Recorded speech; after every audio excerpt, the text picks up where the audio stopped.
নমস্কার, চলে এসেছি একটা নতুন ভিডিও নিয়ে বা রেসিপি নিয়ে। আজকে আমি দেশি শিং মাছের ঝোল রান্না করছি বেগুন দিয়ে। দেখুন কিভাবে করছি। কড়াতে তেল দিয়ে দিয়েছি। এবার সব কটা শিং মাছ আমি ধুয়ে নুন হলুদ মাখিয়ে রেখেছি, এগুলোকে একটু হালকা করে ভেজে নেব।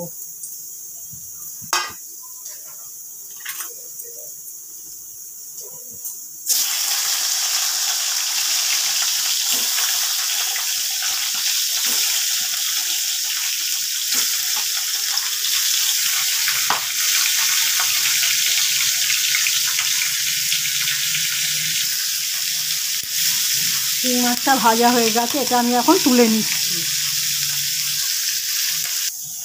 কড়াতে একটু তেল দিয়ে দিয়েছি, এবার একটু মেথি ফোড়ন দিয়ে দেব।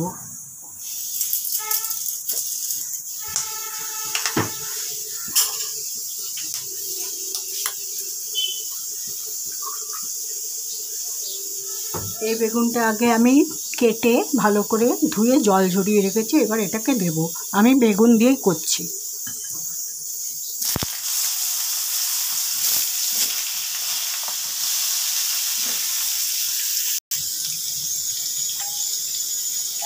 নুনটা দিয়ে দিয়েছি, বলা হয়নি কথাটা, স্কিপ করে গেছি।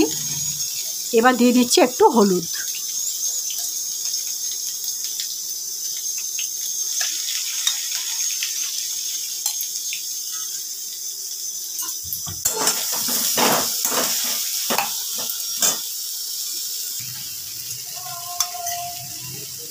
দিয়ে দিচ্ছি একটু লঙ্কার গুঁড়ো,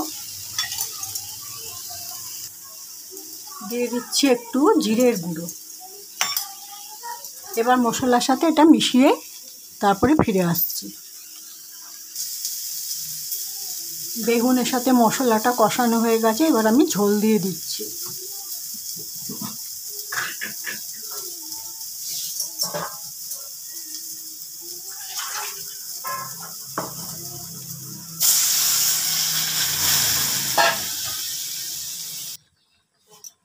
দিয়ে দিচ্ছি দুটো তেজপাতা।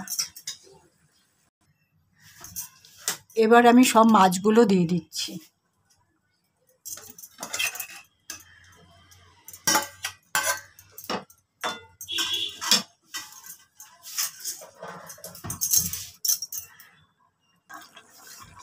দিয়ে দিচ্ছি দুটো গোটা কাঁচা লঙ্কা।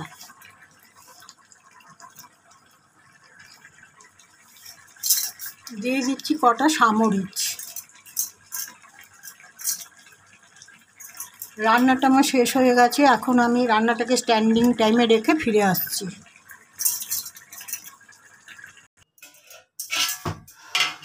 রান্নাটাকে স্ট্যান্ডিং টাইমে রেখে আমি পাত্রর মধ্যে ঢেলে নিয়েছি। দেশি শিং মাছের ঝোল আমি বেগুন দিয়ে করলাম, সঙ্গে এটা কাঁচা কলা বা আলুও দেওয়া যেতে পারে, আমি শুধু বেগুন দিয়েই করলাম। যাই হোক, অবশ্যই গোলমরিচটা দেবেন। আমার গোলমরিচের গুঁড়ো আজকে ছিল না, তাই গোটা গোলমরিচই আমি দিয়ে দিয়েছি। যাই হোক, আমি আমার ভিডিওটা আজ এখানেই শেষ করলাম। দেখা হবে পরবর্তী একটা ব্লগে বা ভিডিওতে, একটা নতুন রেসিপি নিয়ে আসবো। সবাই ভালো থাকবেন। নমস্কার।